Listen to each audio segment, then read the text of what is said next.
The pattern had been the same for 3 years now. Every Sunday dinner, every family gathering, every phone call eventually circled back to the same conversation about my failure to launch.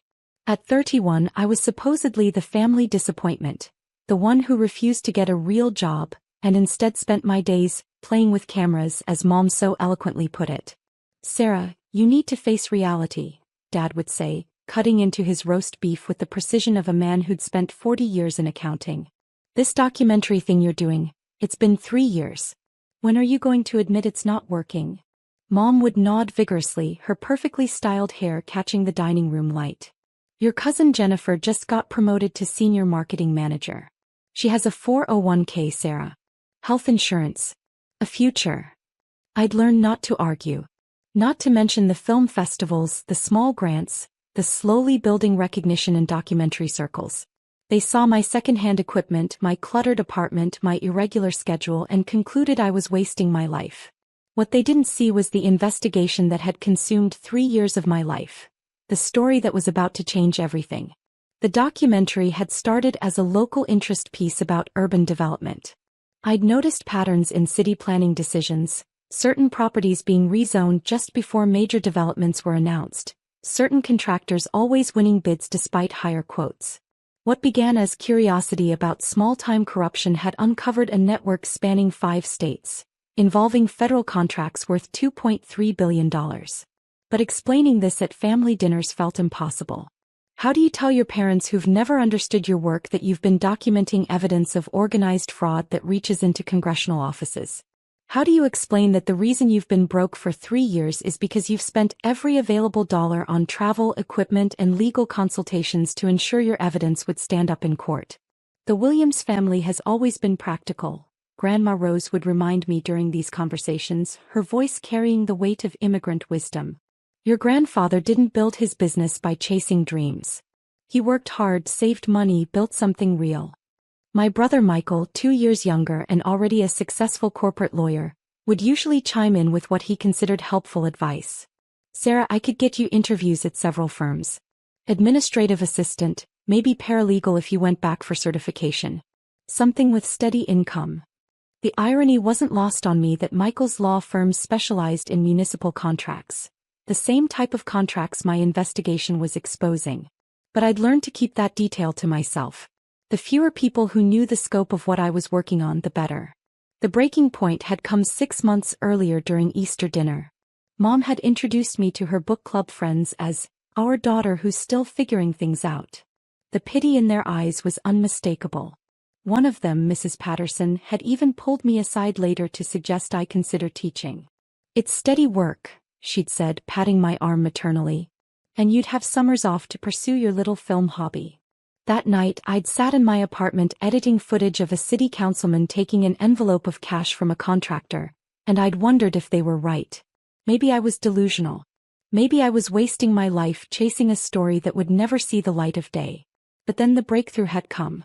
A former employee of one of the companies had reached out through encrypted channels, providing internal documents that connected everything.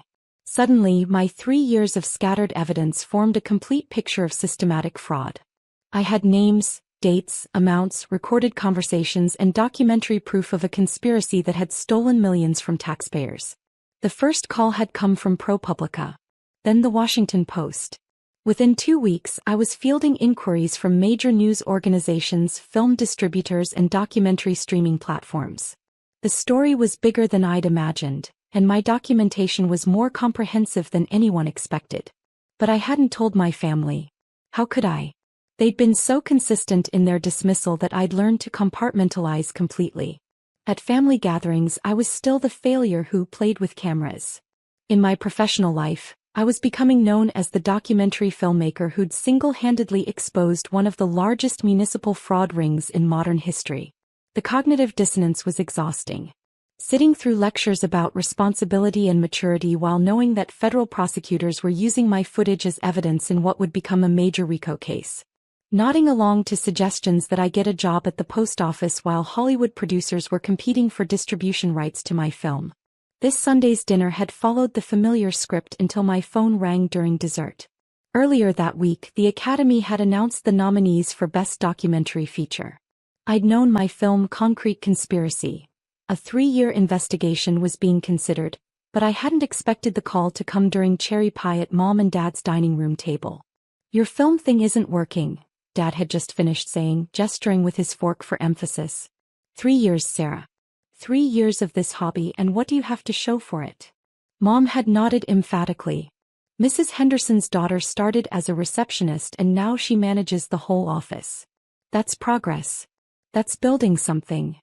I'd opened my mouth to respond when my phone buzzed. The caller ID showed a New York number I didn't recognize, but something told me to answer. "Ms. Williams? This is 60 Minutes calling about your Oscar nomination and the documentary. We'd like to schedule an interview about your investigation and its impact on federal legislation." The words hung in the air like smoke. I watched my family's faces process what they'd just heard. Oscar nomination. 60 Minutes. Federal legislation.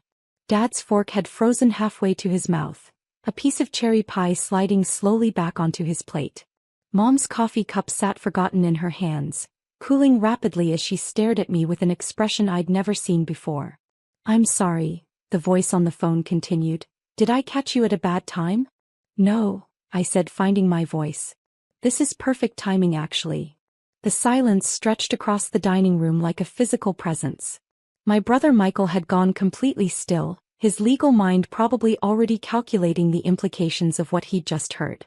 Grandma Rose had set down her teacup with the careful precision of someone trying not to make a sound.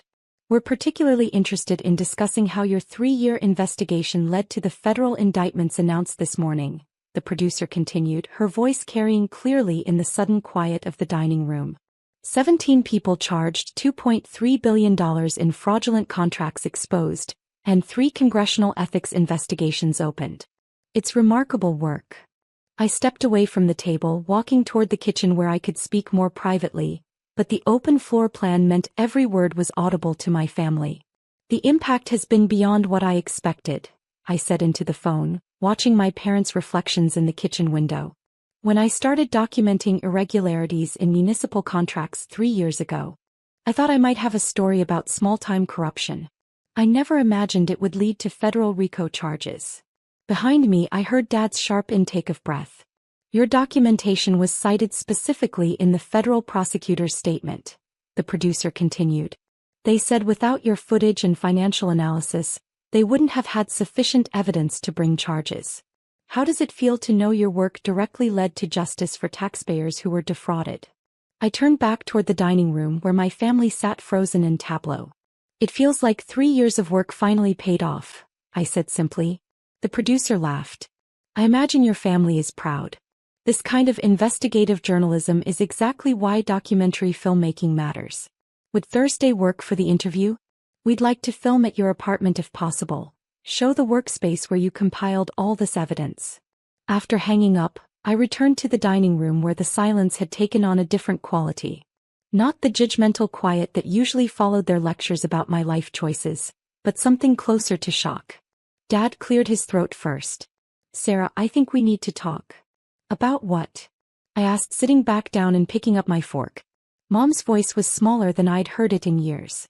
"How long have you known about the Oscar nomination?" "Since Tuesday," I said, taking a bite of pie. "Same day the federal indictments were announced." Michael leaned forward, his lawyer instincts finally kicking in. "Sarah, this is incredible. Do you realize what this means? A documentary that directly influences federal legislation, leads to major prosecutions and gets Oscar recognition? This is career-defining work." I nodded calmly. The distributor seemed to think so. Netflix acquired worldwide rights for $8.5 million. HBO is doing a limited series based on the investigation. Grandma Rose spoke for the first time since the phone call. "Sarah, dear, why didn't you tell us?" It was a fair question. I set down my fork and looked around the table at faces that had spent 3 years expressing concern, disappointment, and barely concealed embarrassment about my chosen path. "When would I have told you?" I asked quietly. "During the conversations about how my film thing wasn't working? Or when you were explaining that I needed a real job? Maybe when you were introducing me to your friends as someone who was still figuring things out?" The words hung heavy between us. I hadn't intended them to sound as cutting as they did, but 3 years of dismissed dreams had sharpened them to a point. Dad's face had gone pale. We were worried about you. You were struggling financially, working odd hours, never seeming to make progress. I was making progress, I said. I was building one of the most comprehensive investigations of municipal fraud in recent history. I was learning federal procurement law, developing relationships with whistleblowers, teaching myself forensic accounting. I was working 18-hour days because that's what the story required. Mom's eyes were beginning to water. But you never said anything. You never told us what you were really working on. Would you have listened? I asked gently. Or would you have told me to get a real job anyway? The question settled over the table like dust. We all knew the answer. My phone buzzed again, a text this time. I glanced at it and couldn't suppress a small smile. That's my publicist, I said. Apparently Good Morning America wants to do a segment tomorrow about documentary filmmakers who influence policy. Michael was staring at his hands. Sarah, I owe you an apology. We all do. I had no idea the scope of what you were working on. The film premieres in limited release next month, I continued, not unkindly. Then it goes wide in February just before the Oscars. The story's already sparked congressional hearings about federal oversight of municipal contracts. 2 of the companies involved have filed for bankruptcy. Dad had pushed his plate away, his appetite apparently gone. 3 years, he said quietly. 3 years we've been telling you to give up on your dream. 4 years actually, I corrected. I started preliminary research 4 years ago. The filming took 3 years. The correction landed like a physical blow. 4 years of family dinners where they'd questioned my choices, suggested alternatives, worried aloud about my future. 4 years of treating my work like an expensive hobby that would eventually need to be abandoned for something practical. Mom stood up abruptly and walked to the kitchen. I could hear her opening and closing cabinet doors with more force than necessary. A sure sign she was processing strong emotions. Sarah, Grandma Rose said, her voice carrying a weight of years, your grandfather would have been proud. Building something important piece by piece, even when others couldn't see the vision. That takes courage. The acknowledgement hit differently coming from her. Grandma Rose had lived through the Depression, had seen real hardship, real failure. For her to recognize my work as worthwhile meant something profound. Dad cleared his throat again. The money you mentioned, the Netflix deal, that's real? $8.5 million for worldwide distribution rights, I confirmed. Plus performance bonuses if it wins awards or generates a certain number of views. HBO paid another $3.2 million for the limited series rights. The number seemed to physically stagger him. In 3 years of lectures about financial responsibility, he'd never asked about the potential upside of my work. Only focused on the apparent lack of immediate returns. Mom returned from the kitchen, her eyes red but her voice steady. I called Mrs. Henderson, she announced. I needed to tell someone that my daughter is nominated for an Oscar. The admission broke something open in the room. This woman who had spent years apologizing for my life choices to her friends had just called one of them to brag. What did she say? I asked. She said she always knew you were working on something important, Mom replied, not quite meeting my eyes. She said she could tell from how you talked about your work that it mattered to you in a way most jobs don't matter to people. It was a generous interpretation, given that Mrs. Henderson had been one of the friends suggesting I consider teaching. My phone rang again, another New York number. This time I recognized it as my newly assigned publicist. Sarah? It's Rebecca from the agency. I hope I'm not interrupting anything important, but we've got a situation developing. 3 more news programs want interviews by tomorrow, and the Los Angeles Times wants to do a profile piece about documentary filmmakers who influence policy. Also, and this is big, the film just got accepted into Sundance as a special screening, and they want to do a panel discussion about journalism and documentary work. I looked around the table at my family, all of whom were listening intently to every word. That sounds manageable, I said. What about the 60 Minutes interview we just scheduled? That's confirmed for Thursday, but they want to expand it now. Apparently, this morning's federal indictments are being called the most significant municipal corruption prosecutions in 20 years. Your work is being credited as the catalyst. After I hung up, the silence felt different again. Not uncomfortable now, but contemplative. Michael spoke first. Sarah, I need to ask, And please understand this comes from a place of professional curiosity, not family criticism. How did you know to pursue this story? What made you think there was something worth investigating? It was the first time in years he'd asked about my work with genuine interest rather than barely concealed concern. Pattern recognition, I said. I was filming a small piece about urban development and noticed the same contractors winning bids despite not being the lowest bidders. Same law firms handling the contracts. Same city council members voting for projects that seemed to benefit the same small group of companies. Dad leaned forward, his accounting background finally engaged. And you documented all of this? Everything. Financial records, meeting minutes, recorded conversations with people willing to talk on the record, video evidence of meetings that were supposed to be private. It took 3 years because I had to be absolutely certain of every connection before making accusations. 3 years of work we kept telling you to abandon, Mom said quietly. The weight of that realization settled over all of us. 3 years of family gatherings where they'd suggested I give up, get a real job, stop chasing dreams. 3 years where I'd been building a case that would ultimately change federal oversight policies and put 17 people in prison. Grandma Rose reached across the table and patted my hand. Tell me about the Oscar nomination, she said. I want to understand what that means. For the next hour I found myself explaining my work to my family for the first time. Really explaining it, not deflecting their concerns or changing the subject, but describing the investigation, the filming process, the months of editing, the legal reviews, the careful verification of every claim. They listened with an attention I hadn't experienced from them in years. Dad asked detailed questions about the financial evidence. Mom wanted to understand how I'd convinced people to talk on camera about illegal activities. Michael was fascinated by the legal implications and the federal prosecutor's use of documentary evidence in criminal cases. By the time we finished talking, it was nearly 10 o'clock. 3 hours past our usual Sunday dinner end time. Sarah, Dad said as I was preparing to leave, I need to say something. Your mother and I spent 3 years worrying about your financial stability, your career prospects, your future security.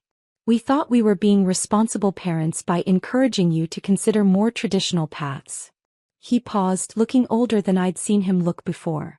What we were actually doing was trying to get you to abandon the most important work of your life because we couldn't understand it. That's not responsible parenting. That's fear masquerading as wisdom. Mom nodded, tears she'd been holding back finally spilling over. We're proud of you. We're so proud of you, and we're sorry it took an Oscar nomination for us to say it. The apology meant everything and nothing at the same time. Everything because it acknowledged years of dismissed dreams and unrecognized sacrifice. Nothing because the work itself hadn't changed, only their perception of its value. But perhaps that was enough. Perhaps family relationships, like documentary investigations, sometimes require external validation before the full picture becomes clear. As I drove home that night, my phone buzzed with text messages from cousins, family friends, and relatives I hadn't spoken to in months. Word was spreading about the nomination, about the federal indictments, about the Sunday dinner revelation. The messages followed a predictable pattern. Congratulations mixed with surprise, as if my success had materialized from nowhere rather than emerging from 4 years of methodical work they'd watched me do. But one message stood out from my cousin Jennifer. The one with the 401k and health insurance who'd been held up as the model of practical success. Sarah, I just heard about your Oscar nomination. I wanted you to know that I've always admired your commitment to your work, even when other people didn't understand it. What you've accomplished is incredible, and the impact you're having on public policy is exactly why journalism matters. Congratulations on proving that following your passion can change the world. I saved that message not because it changed anything about the work itself, but because it reminded me that validation, from family, from peers, from institutions, while meaningful, was never the point. The point had always been the story itself. The corruption exposed, the justice served, the systems improved.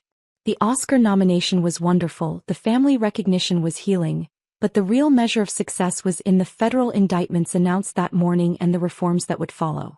As I pulled into my apartment complex, my phone rang one more time. Another New York number. Ms. Williams? This is the Academy of Motion Picture Arts and Sciences. We wanted to personally congratulate you on your nomination and discuss the timeline for the ceremony. We also wanted you to know that your film is being used as a case study in journalism schools across the country. The impact you're having extends far beyond entertainment. I thanked them and hung up, then sat in my car for a moment, processing the day's revelations. 4 years ago, I'd started investigating what seemed like small-time corruption in municipal contracts. 3 years ago, my family had begun their campaign to convince me to get a real job. This morning, 17 people had been indicted based on evidence I'd collected and verified. This afternoon, my family had finally understood what I'd been building. The vindication felt complete, but it also felt beside the point. The real satisfaction wasn't in proving my family wrong about my choices. It was in knowing that the work itself had mattered, had made a difference, had created lasting change. And tomorrow I'd go back to my cluttered apartment, my secondhand equipment, and my irregular schedule because there were other stories to tell, other injustices to expose, other systems that needed the kind of patient, methodical investigation that changes everything. The family recognition was nice, but the work had always been enough. "If you keep this baby, you're dead to us." My father's words echoed through our pristine living room, his face twisted with rage.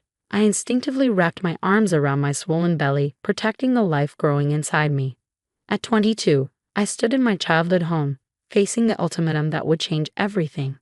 My name is Olivia Parker, and that was the last conversation I had with my parents before they erased me from their lives.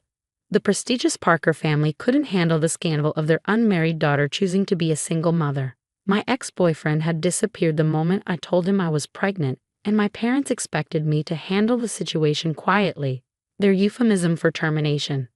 But I couldn't. From the moment I heard my baby's heartbeat, I knew I would choose her over everything else, even if it meant losing my family. "Think about our reputation," my mother pleaded, wringing her hands. "Think about your future, your father's position at the hospital, our standing in the community." Her voice trailed off as she saw the determination in my eyes. "I am thinking about my future," I replied, my voice steady despite my racing heart. "My future is this baby." My father slammed his fist on his mahogany desk. "Then get out. You're no longer a Parker. We'll tell everyone you died in an accident abroad. It's better than the shame you're bringing to this family." I remember walking out of that house, my small suitcase rolling behind me, containing whatever I could quickly pack.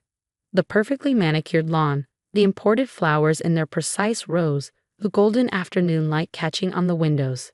Everything looked the same, but nothing would ever be the same again. My best friend Emma took me in without hesitation. "You can stay as long as you need," she said, helping me settle into her spare room. "Your parents are insane if they think you'll go through this alone." The next few months were a blur of doctor's appointments, job hunting, and trying to build a new life from scratch. I found work as a virtual assistant, something I could do from home while pregnant. Emma's support was unwavering, but the absence of my family felt like a physical ache. The day Lily was born was both the happiest and loneliest day of my life. As I held my daughter for the first time, her tiny fingers wrapping around mine, I knew I'd made the right choice.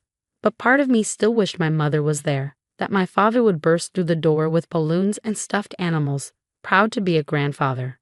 Instead, Emma was my birth partner, holding my hand through every contraction. When she took pictures of Lily's first moments, I couldn't help but think about how these photos would never make it into my family's albums. Through mutual friends, I heard that my parents had indeed told everyone I died in a hiking accident in New Zealand. They even held a small private ceremony, though there was no body to bury. The story spread through our social circles, and soon I started receiving condolence messages from old friends who believed I was dead. I focused on Lily, on building our life together. We moved into a small apartment, and I expanded my virtual assistant business into a successful online management company. Every milestone Lily hit, her first smile, first word, first steps, I documented carefully, creating our own family history to replace the one I lost. Then, 3 years later, Emma burst into my apartment, her face flushed with disbelief. "You won't believe this," she said, thrusting her phone at me. "Your parents are holding a memorial service. A proper one, with a headstone and everything. They're saying it's time to properly lay you to rest now that they've processed their grief." I stared at the invitation on her screen. Sure enough, there it was, a memorial service for Olivia Grace Parker, beloved daughter, taken too soon. The irony was almost laughable. They were literally burying the daughter they'd chosen to declare dead, all to maintain their precious image. "You have to go," Emma said, her eyes sparkling with mischief. Show them you're very much alive and thriving. I looked at Lily, playing with her blocks on the floor, her dark curls falling into her eyes that looked just like mine. She was the living proof of the choice I'd made, the reason I'd lost everything and gained something even more precious. You know what? I said, a plan forming in my mind. Maybe it's time to crash my own funeral. Emma's grin widened. What are you thinking? I'm thinking it's time to show them exactly what they threw away, I replied, picking up Lily and hugging her close. They wanted to bury their daughter. Let's see how they handle it when she walks right into their carefully planned memorial service. As I put Lily to bed that night, I thought about what I would say, how I would handle seeing my parents again after 3 years of silence. Part of me was nervous, but a stronger part felt ready. They had tried to write me out of existence, but here I was stronger than ever, with a beautiful daughter and a life built on my own terms. The memorial service was scheduled for Saturday afternoon. As I laid out my outfit, a deep blue dress that brought out my eyes, I couldn't help but appreciate the symbolism.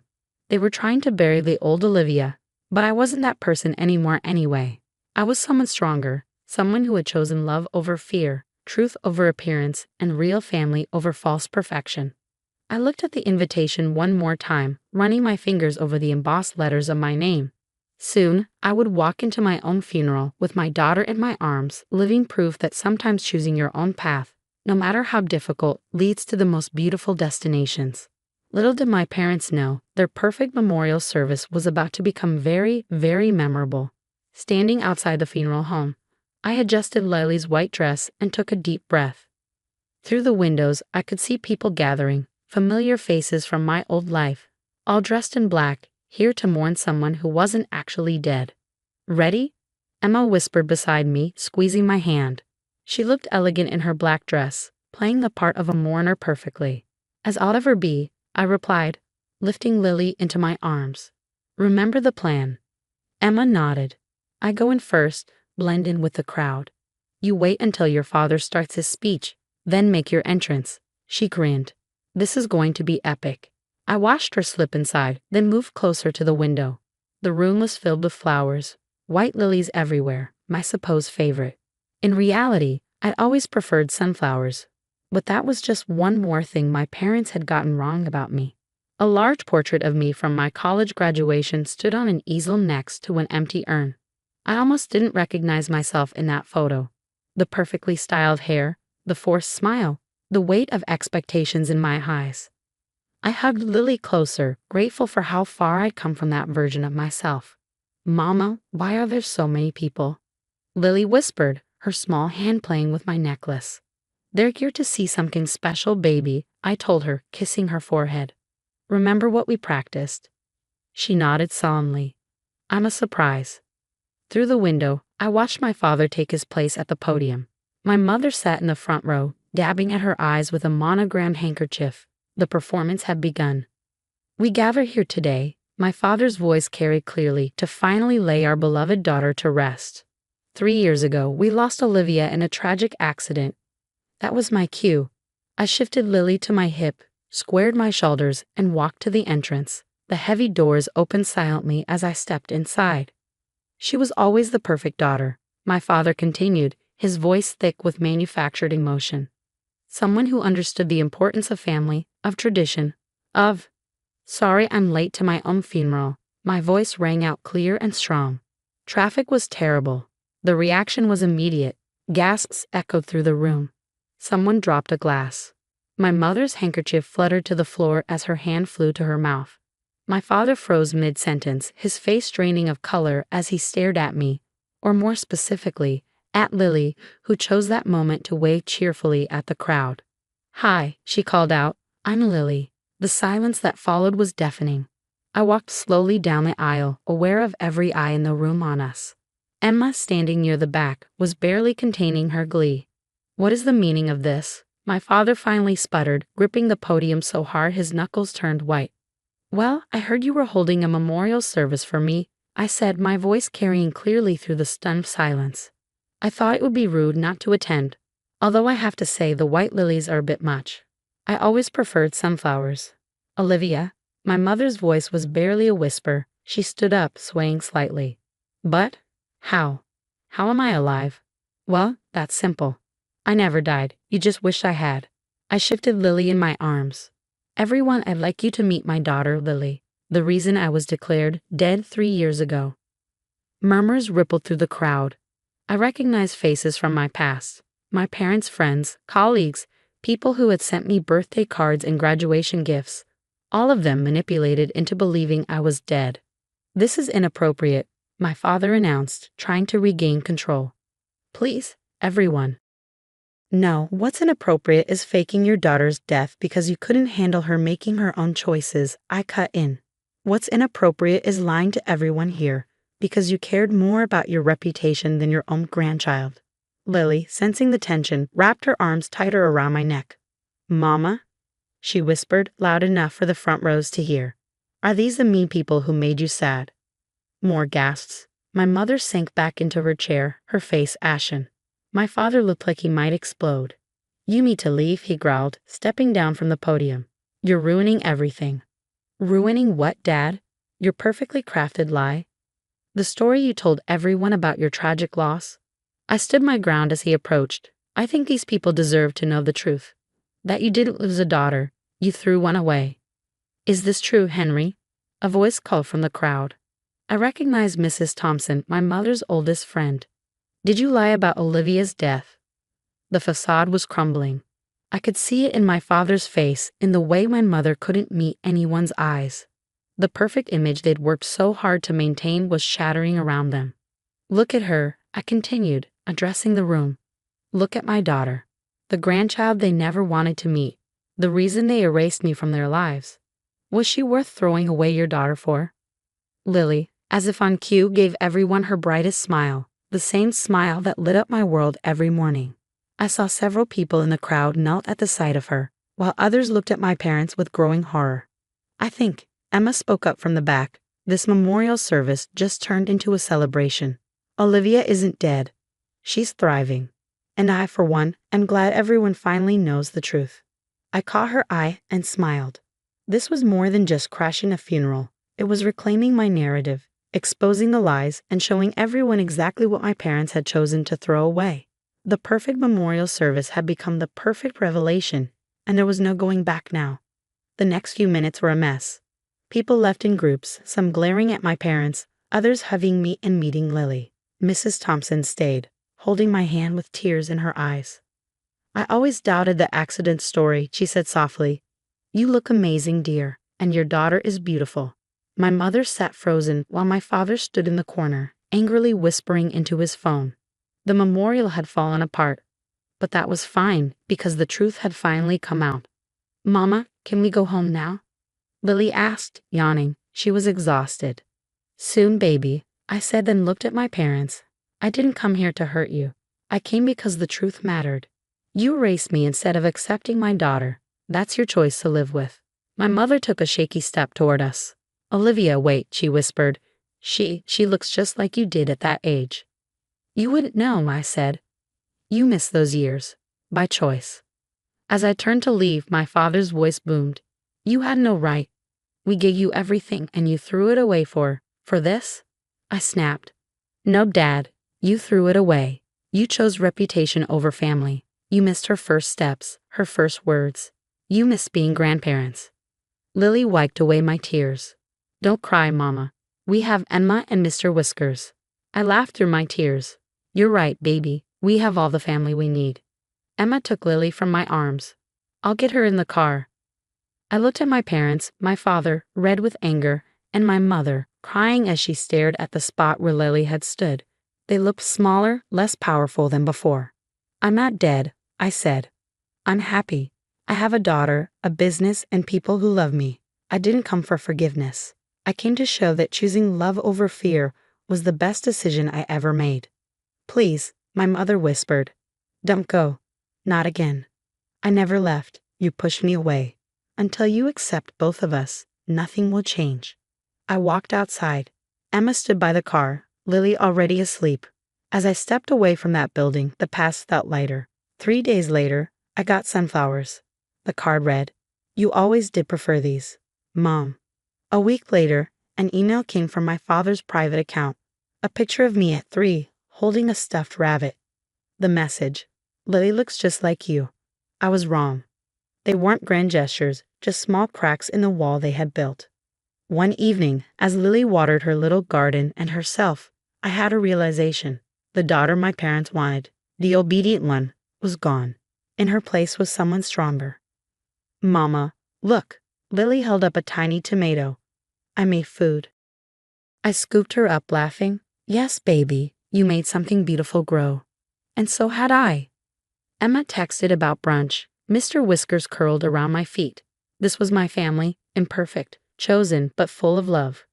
The memorial my parents planned turned into exactly what they feared. A goodbye to the daughter they wanted and the start of the woman I had become. Would they change? Maybe, maybe not, but I didn't need their approval anymore. Some endings don't tie things up neatly. They just open the door to new beginnings, and I had walked through that door on my own terms. Did you see what she packed for Lily's lunch? Just a sandwich and an apple. What kind of mother does that? My mother-in-law's voice carried clearly through the kitchen window as I stood in the garden, frozen in place.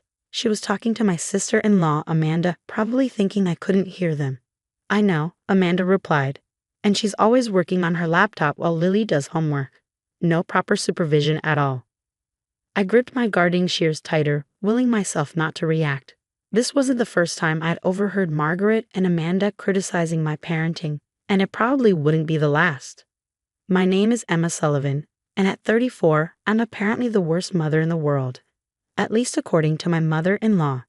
I'd married her son David 5 years ago, becoming stepmom to then 7-year-old Lily. When David died in a car accident 2 years later, Margaret seemed to make it her life's mission to prove I was unfit to raise her granddaughter. I just don't understand why David didn't specify custody arrangements in his will, Margaret continued, her voice dripping with disapproval. Lily should be with real family, not someone who's practically a stranger. I quietly set down my gardening tools and walked inside through the front door, making sure to close it loudly enough for them to hear. The kitchen conversation immediately stopped. Oh, Emma, Margaret plastered on her fake smile. We were just discussing Lily's upcoming school play. Have you finished sewing her costume yet? I met her gaze steadily. The drama teacher is handling costumes this year, Margaret. As you'd know if you'd attended the parent meeting last week. Her smile tightened. Well, a proper mother would want to make her child's costume herself. Before I could respond, Lily bounded down the stairs, her long brown hair flying behind her. At 12, she was the perfect mix of her dad's quiet intelligence and an emerging confidence that sometimes surprised me. Mom, can I show you something? She clutched her beloved journal to her chest, eyes shining with excitement. Of course, sweetheart. I followed her upstairs, grateful for the escape. Lily's room was her sanctuary, walls covered with her artwork and photographs. She sat cross-legged on her bed, patting the space beside her. I wrote something new. Would you read it? This was our ritual. Every few days, Lily would share pieces of her writing with me. Sometimes stories, sometimes poems, sometimes just her thoughts about life. I'd always encouraged her to express herself through writing, especially after losing her dad. I'd love to. I sat beside her as she handed me her journal, open to a fresh page. Dear Dad, it began.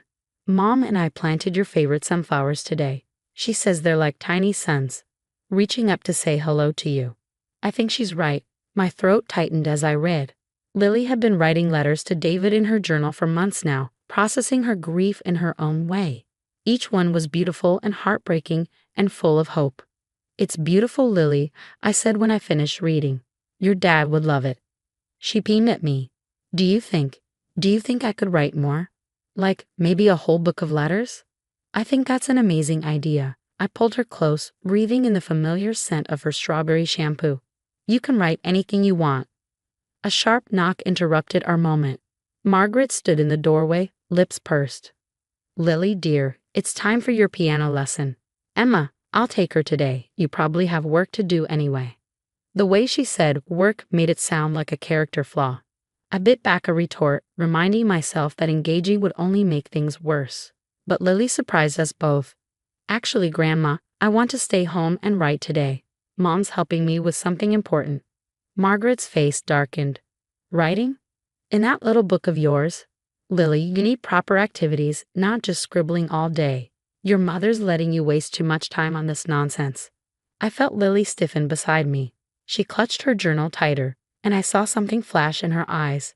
Determination, maybe even anger. "It's not nonsense," she said quietly but firmly. "I'm writing about Dad. About our family. About everything." Margaret stepped back as if she'd been slapped. "About? Everything." "Everything," Lily confirmed, meeting her grandmother's gaze steadily. I watched this exchange with a mixture of pride and concern. Lily had never stood up to her grandmother before, and I could see Margaret was rattled. "Well," Margaret recovered quickly, "I'm sure whatever you're writing is nice.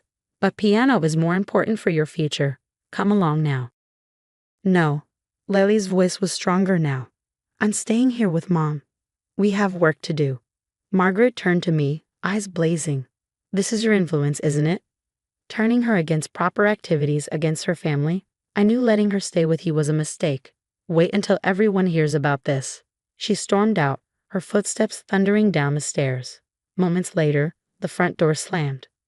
Lily looked at me, worry creeping into her expression. "Are you mad at me, Mom?" I pulled her into a tight hug. "Never. I'm proud of you for standing up for what matters to you. Grandma's going to tell everyone I'm becoming difficult, isn't she? Like she tells them you're a bad mom." My heart clenched.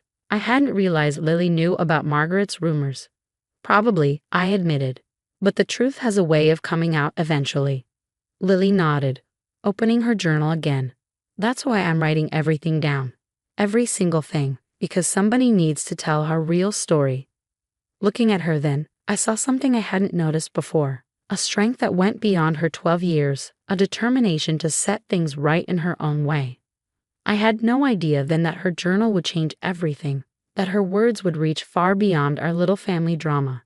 I just knew that my daughter was finding her voice, and that was worth all the rumors Margaret could spread. "Keep writing, sweetheart," I told her. "Tell her story exactly the way you see it." And she did. Oh, how she did.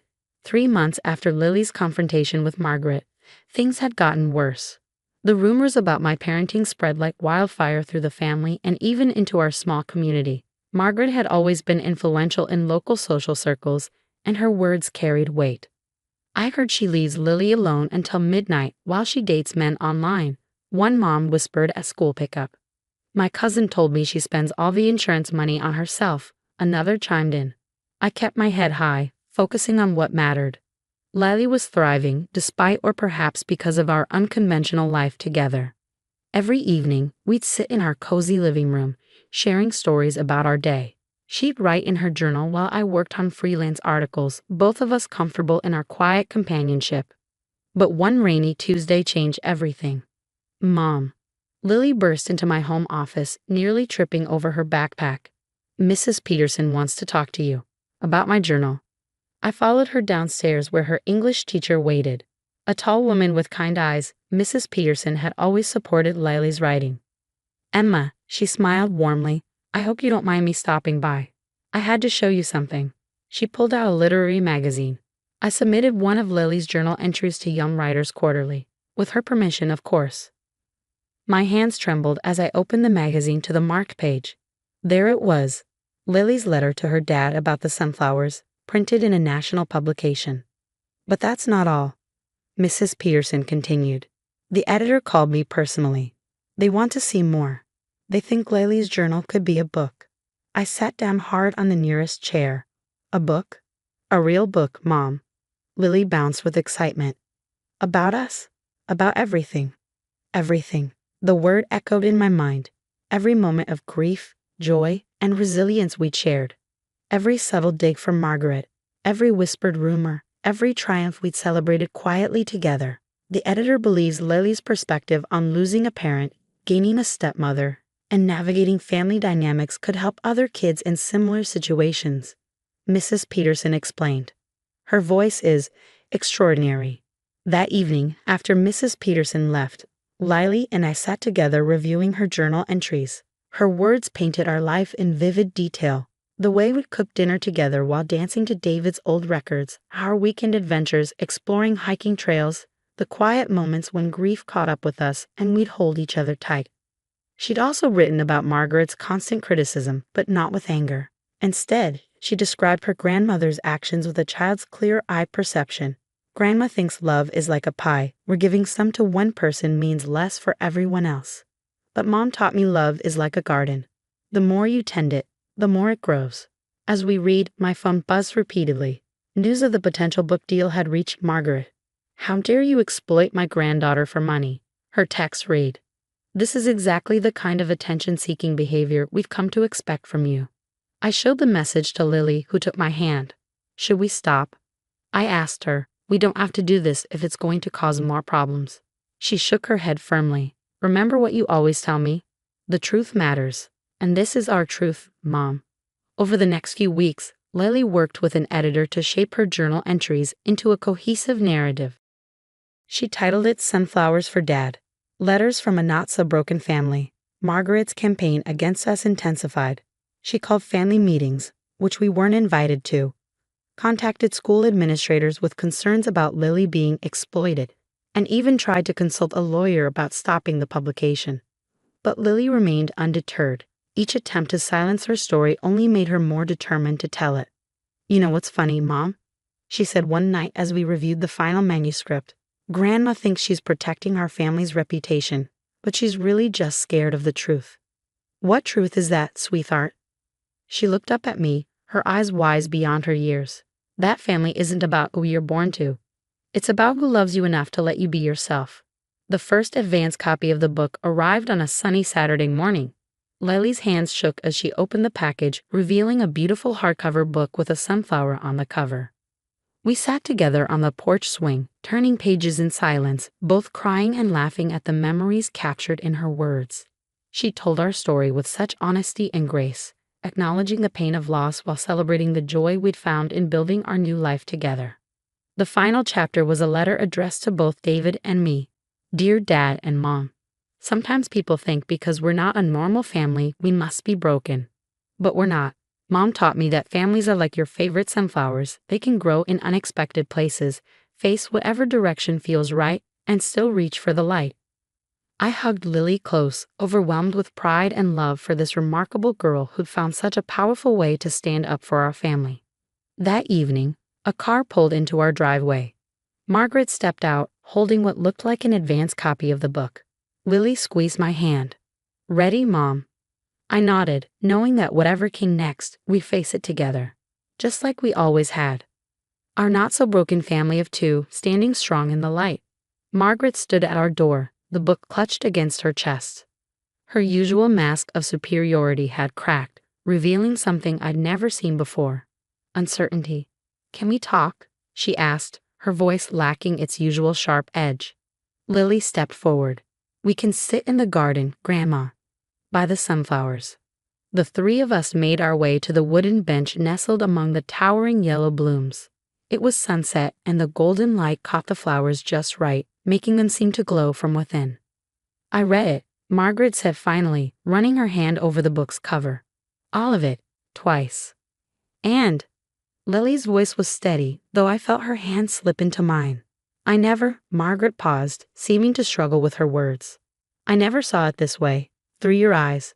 She opened the book to a marked page and began to read aloud. "Grandma brings fancy cookies to our house every Tuesday. She says Mom's homemade ones aren't good enough. But what she doesn't know is that Mom and I love baking together. Even when the cookies burn, we laugh and try again. Because sometimes the best memories taste like slightly burnt chocolate chips and endless second chances." I remembered that day clearly. Margaret had swept into our kitchen, taken one look at our misshapen cookies, and returned an hour later with a box from an expensive bakery. At the time, it had felt like just another criticism.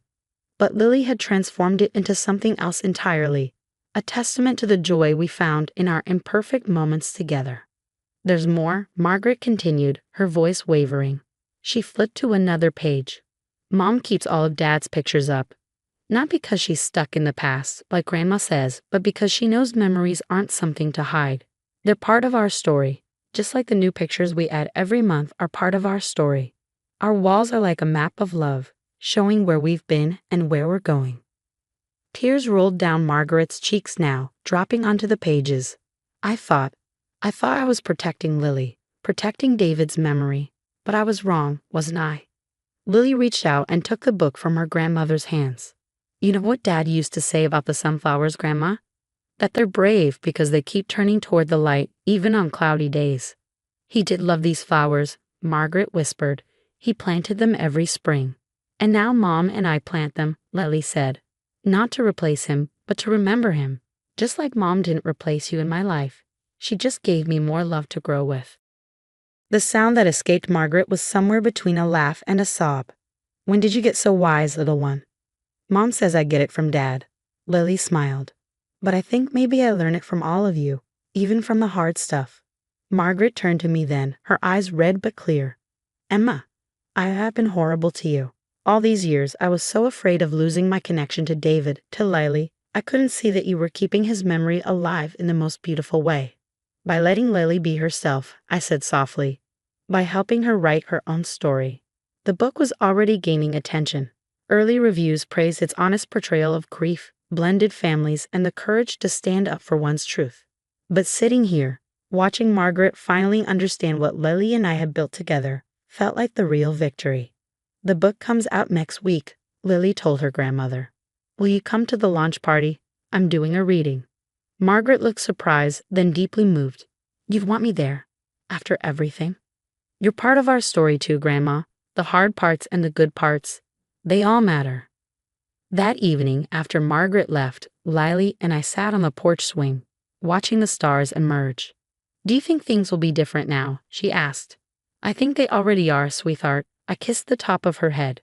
You've shown everyone that love isn't about being perfect. It's about being real. The book launch was held at our local library. The room was packed with family, friends, and members of the community who had once whispered behind our backs, but now listened intently as Lily read from her journal. Margaret sat in the front row, beaming with genuine pride. During the tea and a session, she stood up and addressed the crowd. My granddaughter and her mother have taught me that family isn't about who's right or wrong. It's about who stays and grows together through the hard times. Later, as we signed copies of the book, a young girl approached with her stepmom. Your story made me feel less alone, she told Lily. Less broken. Lily smiled and wrote a special message in her book. We're not broken, just growing in our own way, like sunflowers. That night, exhausted but happy, Lily and I added a new photo to our wall. One of the three of us at the book launch, Margaret's arm around me, all of us laughing at something now forgotten. It wasn't a perfect happy ending, but it was real. Our story still being written, one truth at a time.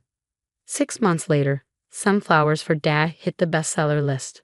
But the real bestseller was the change in our family. Margaret now came over to bake cookies with us, still slightly burnt. Shared stories about David without trying to own his memory, and learned to love our family for what it was rather than what she thought it should be. And every spring, we all plant sunflowers together, watching them grow toward the light, just like us.